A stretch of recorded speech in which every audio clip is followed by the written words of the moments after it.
Okay, it's about my 6th attempt at trying to record this. Keep forgetting what I've done. Okay, last try. So, we're going to explain and go through how an image like this is made, but in a panoramic view. So, I've got 9 images here, 3 bracketed sequences. I'm going to composite them like I did this one. This one is a previous blog photo. So, as you can see, the contrast is crazy. This is going to be almost a 4 or 5 stop difference between these images. And some of the shadows are still completely black in the one that's supposed to capture shadows. And some of the highlights are still blown out in the one that's supposed to capture all the highlights. So it was a really, really contrasty day. I couldn't push it any further than this. I think it was 1 1/3 stop bracket. You can see the settings up there as I go through. So, yeah, I couldn't push it any more than I did. I even brought the whites down on the dark ones. So it was really a challenge to try to blend these all together, especially because when I added in the shadows to this darks image, you got this weird muddying of the colors of the highlights. And I'll go through how I corrected that. So, first off, we have to make these 9 images into 3 panoramas that we can then merge together in Photoshop. So what you do is you export them to PTGUI as a TIFF in 16-bit. 16-bit is really important. It gives you a lot more editing latitude. It's 2 to the 16th power of shades of gray compared to 2 to the 8th power shades of gray. That's between 8-bit and 16-bit, so you get a lot more out of a 16-bit image. And before I export, I enable profile corrections and chromatic aberration removal. So go over to PTGUI, load them all up here, we'll align them, you'll get something like that. You just kind of check that, make sure everything's looking good. It does. Go over to create panorama. We want to export just the blend planes. So this will export the 3 individual panoramas that are identical. As far as I know, PTGUI is one of the only programs that will do this. Photoshop, if you were to create 3 panoramas from the 3 bracketed sequences, it would create 3 slightly different panoramas because it doesn't see all the bracketed sequences as one image, whereas PTGUI,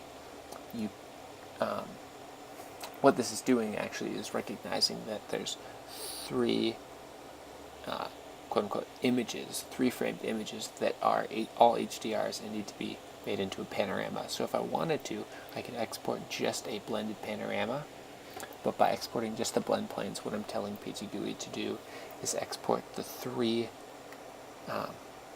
panoramas that would be blended together, but just export those 3 and then I'll blend them myself. So export as a Photoshop file, again 16-bit. Then we'll head over to Photoshop.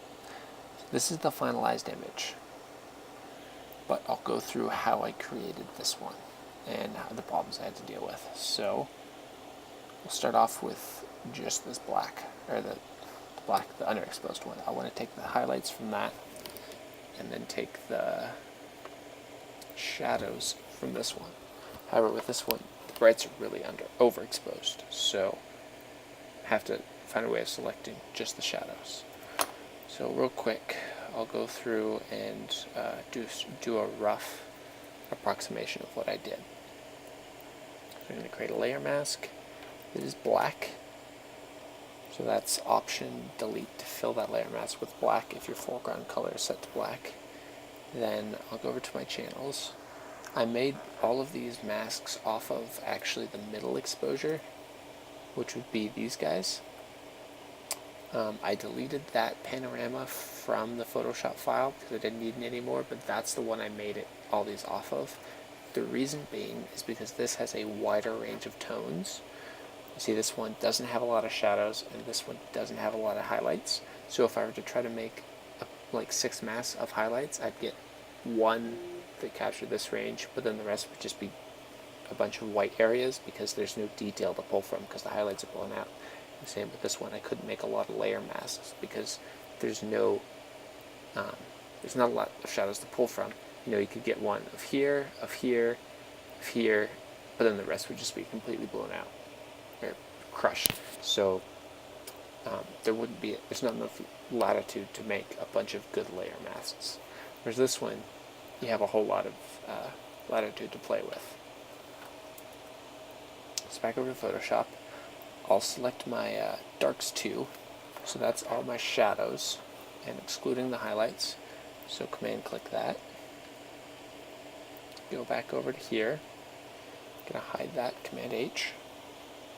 Then switch over to a white brush and just paint in where I want the shadows, mostly in this area. Okay. On a lot down here, where that stream is. We'll add in some over there. It's kind of laggy. I'm going to make this go a little bit faster. Screen recording and editing at the same time is really hard for my computer right now. I'm not sure why. Slowly working its way there. But you can see this is looking a lot better. You're editing shadow, you're editing the shadows, you have those nice highlights. It's looking pretty good. However, if this will ever load.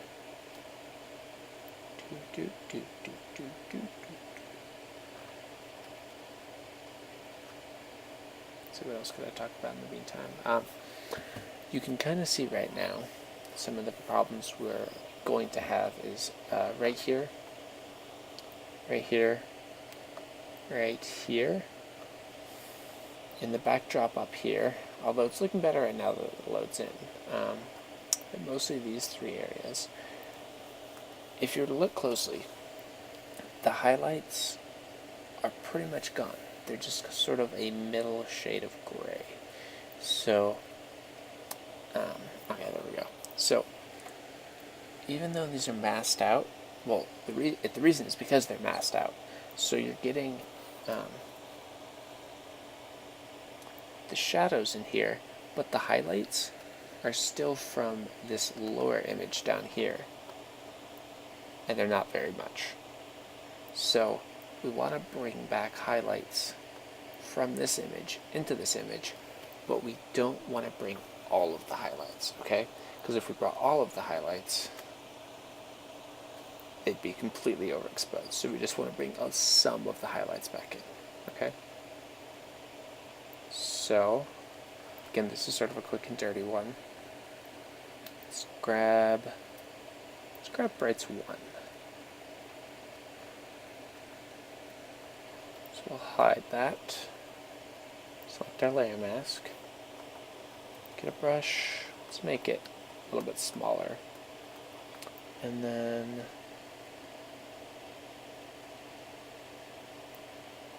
just start adding in. So I'm just doing this kind of slowly. See, even that's too much. We're overexposing that now. So I'll Command Z out of that. That actually looks pretty good. So we'll go over here, just start painting that in. Again, this is pretty rough. That.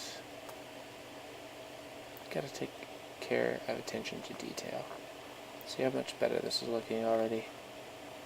That's a little bit overdone. But for the sake of just showing you guys how this works, I won't get out of it. Come on back. No. Computer is lagging. Wow. Okay, come on. There we go.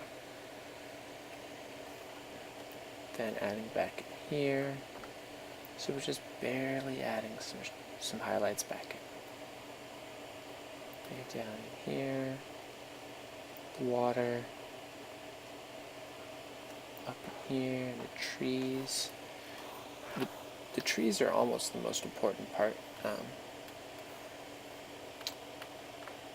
if we add that,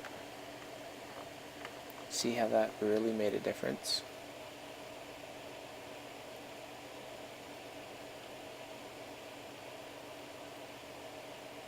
I'll cycle between.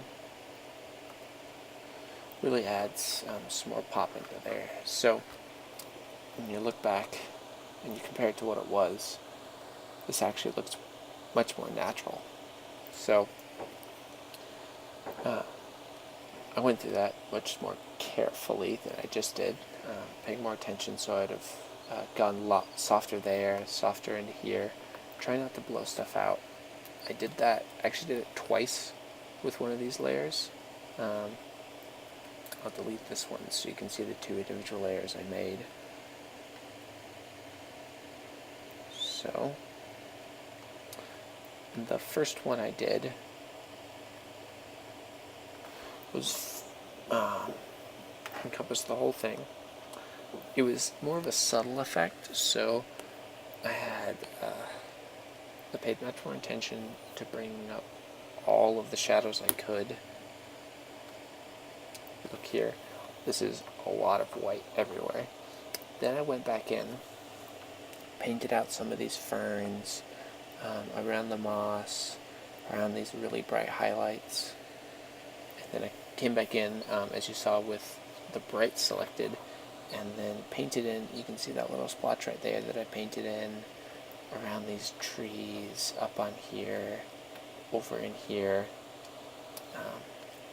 And what that did was bring in the little details in the highlights. Then it's like, yeah, it could use a little bit more, so added in this. Okay. So we add a little bit more highlights into the trees, and now that I'm actually doing this, I'm going to go back in and delete a couple. So grab a brush, black, and I'll just erase some of that, erase a little bit of this, stuff up there. There we go. So yes, some of the stuff's going to be blown out. It was in the underexposed image, but by layering these effects, we get sort of that glow and the highlights back that we wanted, and we get the shadow detail in. Then I set my black point. So I'll open up that curves layer, selected my black, and then click down in there. And what that did is modify the color cast. That's a little bit too warm. So it's very, very subtle, but it removed that orange color cast from the shadows and just applied it to the highlights. So it's a little bit cooler image, more greens, more true to what the original scene was. Then I took a curves adjustment layer and brightened the crap out of the image. Okay, that's way overdone. Then I made a black layer mask and just painted in, just with a brush, over the stream and some of the areas that I wanted. So I'll cycle through that. So you can see it doesn't look unnatural because I'm using it as a pretty low opacity brush, but I'm just lightening up that stream, lightening up some of the shadows. So I'm trying to draw your eye to what I want you to see. Okay? And that's about it. I hope that whole highlight thing made sense. Again, what I'm doing is adding in the shadows and then adding in a little bit of the highlights as well from that same layer, because this bottom layer, the highlights are too dark, like this. So the shadows are actually brighter than the highlights on this layer. So you have to add in the shadows and some of the highlights to make it look natural. Then I did it again, just applied it up into the trees, which were a little bit dark. See, that looks a little bit unnatural because you have this really bright spot, but then the places that should be bright because they're closer to the sun are darker, so you need to brighten those up a little bit. Okay, that looks more natural. And then correct that color cast. See that it's especially evident right down in there. So you see that's red. Much more natural tone of the wood. And then finally, this wasn't getting quite enough attention. So we brighten that up a little bit. I hope that all makes sense. It's a lot to explain, but that's pretty much how you do it. I'll try to explain it a little bit more in some future tutorials. I'm sure I'll have a better grasp on it then. Till then, see you guys.